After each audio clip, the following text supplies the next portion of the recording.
یہاں اتنے خاکے بن گئے اور تم کہتے ہو تہذیبوں کے ٹکراؤ. حضور تو آئے ہی تہذیبوں کے ٹکراؤ کے لیے ہیں. تہذیبیں نہیں، حضور آ گئے. ہم ان تہذیبوں پر تھوکتے بھی نہیں ہیں جن کو تم تہذیب کہتے ہو. جن کو اپنی ماں اور بہن کا پتہ نہیں ہے وہ کون سی تہذیب ہے؟ ہاں جی. جن کو خنزیر اور بکری کے فرق کا پتہ نہیں ہے وہ کون سی تہذیب ہے؟ بزدلو، جو دین کی ترجمانی نہیں ہوتی تو پھر ایسے لوگوں کو میدان میں لاؤ جو دین کی ترجمانی کر سکے. دین کے لبادے بھی اوڑے ہوئے اور جناب بڑے بڑے جبے اور دستاریں بھی تم نے پہنی ہوئی ہیں اور حضور کی عزت پر بات نہیں کر سکتے تم. اور تمہاری یہ عزتیں کس کے لیے ہیں؟ سنو، یہ سارے بہت سارے لوگوں کے مرید ہوتے ہیں اور میرے بارے میں پھر کہتے ہیں آپ نے ہمارے پیر کے بارے میں. میں تو پیر فقیر کے بارے میں بات کرتا ہی نہیں ہوں. داتا صاحب کتنے بڑے پیر ہیں. داتا صاحب نے پتہ کیا لکھا؟ ولی کی ساری زندگی نبی کے ایک سانس کے برابر نہیں ہے.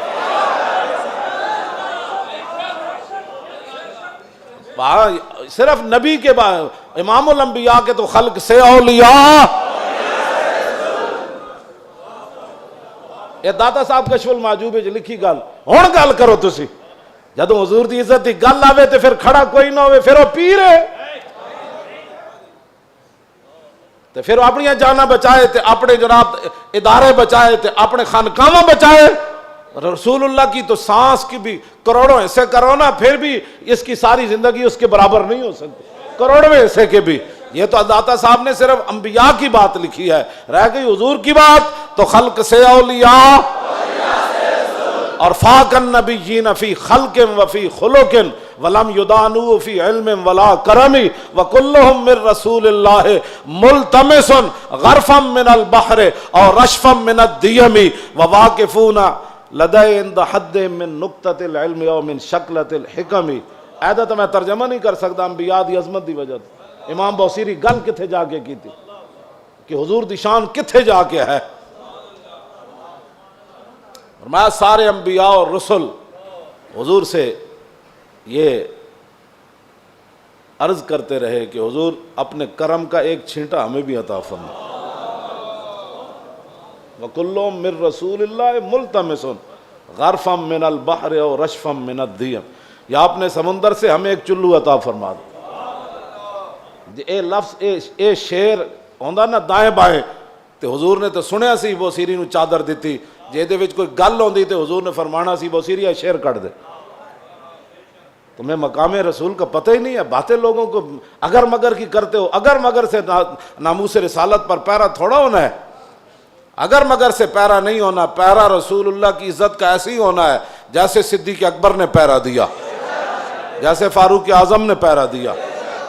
باقی رہ گیا حضور کا جلال, تو وہ میں آپ کو پڑھ کے سنا دیتا ہوں کہ حضور کا جلال کیا تھا. مولا علی راوی ہیں اس کے. اب مولا علی کیا کہتے ہیں, غزوہ خندق کے موقع پر جب رسول اللہ پہرا دے رہے تھے ہمارے ساتھ کھڑے ہو کر, 25,000 کا لشکر خندق کے کنارے کھڑا ہے اور وہ یہ چاہتے ہیں کہ عمر بن عبد ود کی طرح ہم اپنے گھوڑے دوڑا کر خندق کو عبور کریں اور مدینہ پاک پر حملہ آور ہو جائیں, حضور پر حملہ آور. حضور خود پھر تلوار پکڑ کے کھڑے ہو گئے. اور جب رسول اللہ بھی کھڑے تھے وہاں تو سورج غروب ہو گیا. حضور کی ظہر کی نماز بھی قضا ہو گئی. جب عصر کی نماز قضا ہو گئی تو محبوب, یہ بھی حضور کی رحمت للعالمین بھی ہے, یہ بھی خلق عظیم ہے. تم نے کون سا خلق عظیم کی مثالیں دیتے ہو؟ مائی کوڑا پھینکتی تھی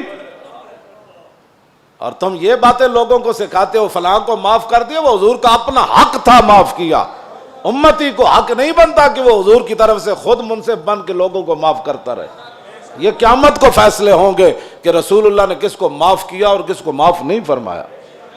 ہم کون ہوتے ہیں حضور کے حق معاف کرنے والے؟ اب جب سورج غروب ہو گیا تو ذرا سنیں حضور کا دعائے جلال کیا تھی. یہ میں اس لیے سامنے پڑھ رہا ہوں تاکہ لوگوں کو پتہ چلے کہ بھائی جو ہم باتیں کرتے ہیں نا وہ غیرت والی باتیں لوگوں کو ہضم کیوں نہیں ہوتی. وہ چاہتے ہیں کہ فرانس حضور کے خاکے بھی بنائے اور ہم مذمت کر کے فارغ ہو جائیں, اور ان کے اندر اتنی غیرت ہو کہ ان کے صدر کے خلاف بات ہو تو وہ اپنا سفیر واپس بلا لے. عالم تسا کی حضور دا کلمہ پڑھیا او 55 ملک ہو یا 56 ملک ہو، ایدا ایک جواب دیو تسا رسول اللہ دا کی کلمہ پڑھیا؟ صرف انہیں اتنی گل کی تھی صدر دا دماغ خراب ہے، یہ صدر دا دماغ خراب ہے۔ اردگان اے گل کی تھی، انہوں نے غیرت آئی، انہوں نے اپنا سفیر بلا لیا تے رسول اللہ تے گھر دے بھی انہوں نے خاکے بنائے۔ تساں کی غیرت کی تھی؟ اور جڑے غیرت دا سی سبق دیں دیا تسی فرانس دے خلاف ساڑھے مسیطہ دے حملے کرنے ہو، علماء دے تسی جلوس بند کیتے، نہیں جی اجازت نہیں ہے، حالات نہیں ٹھیک۔ اور کیڑے حالات اسی بنائے؟ تساں بنائے حالات خراب، تساں یہود و نصارہ دی ایجنٹی کی تھی، تساں چوڑی بار بھیجی اور تساں چوڑی بار بھیجی، اور پھر تم نے اس پر فخر بھی کیا، تم نے اس پر فخر بھی کیا۔ ہمیں حضور کی غلامی پر بھی فخر ہے اور ممتاز قادری کے عمل پر بھی فخر ہے، غازی ظہیر کے عمل پر بھی فخر ہے، اور غازی عبداللہ کے عمل پر بھی فخر ہے کہ اس نے گستاخ کو پکڑ کر ایسے گردن کاٹ دی، اس پر بھی ہمیں فخر ہے۔ اور فرانس کے اندر جو کچھ مسلمان اپنی بساط کے مطابق گستاخان کے خلاف کر رہے ہیں، ہمیں اس پر بھی فخر ہے،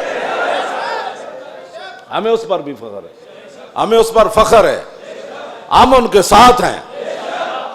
تم گستاخ کو چھوڑ کر کہتے ایک چھوٹے سے گروہ تھا اور ہم نے اس کو اندر کر دیا اور چوڑی کو چھوڑ دیا، تم نے اس پر فخر ہے اور اس فخر پر قائم رہنا، دنیا میں بھی قائم رہنا ہے تم نے اور قبر میں بھی قائم رہنا ہے، کل حشر میں بھی تم نے اس پر قائم رہنا ہے۔ اور ہم دنیا میں بھی قائم کھڑے ہیں کہ ممتاز قادری کے ساتھ کھڑے ہیں، ہم تمام غازیان اسلام کے ساتھ کھڑے ہیں، ہاں جی تمام محافظان ناموس رسالت کے ساتھ کھڑے ہیں، ہمیں اس پر فخر ہے، اور ہم کل قبر کے اندر بھی ہمیں اس پر فخر ہے، اور کل قیامت والے دن تو پھر بات ہی رسول اللہ کی ہے۔ حضور کا جلال دیکھیں، حضور کا جلال دیکھیں، حضور نے کیا فرمایا جب سورج غروب ہو گیا تو عن علی، مولا علی کہتے ہیں ان رسول اللہ صلی اللہ علیہ وسلم قال یوم الخندق ملا اللہ بیوتہم وقبورہم نارا کما شغلونی عن الصلاۃ الوسطی حتی غابت الشمس۔ مولا علی فرماتے ہیں جب سورج بالکل قریب جا پہنچا اور غروب ہونے کے جب قریب ہوا تو حضور نے اس وقت کیا فرمایا؟ یا اللہ انہوں نے ہمیں عصر کی نماز نہیں پڑھنے دی، اب ان کا کیا علاج ہے؟ یا اللہ ان کے گھر بھی ان کی قبریں بھی آگ سے بھر دے۔ یہ بھی تو بتاؤ نا خلق عظیم، یہ بھی لوگوں کو بتاؤ۔ کہتے حضور نے یہ جملہ فرمایا ادھر سورج غروب ہو گئے، تو یہ بھی بتاؤ کہ رسول اللہ نے کیا بات فرمائی پھر اس موقع پر۔ یہ تم نے حدیثیں سنائی ہوتی نا تو کسی کافر کی جرت نہیں تھی کہ وہ حضور کے بارے میں بات کرتا۔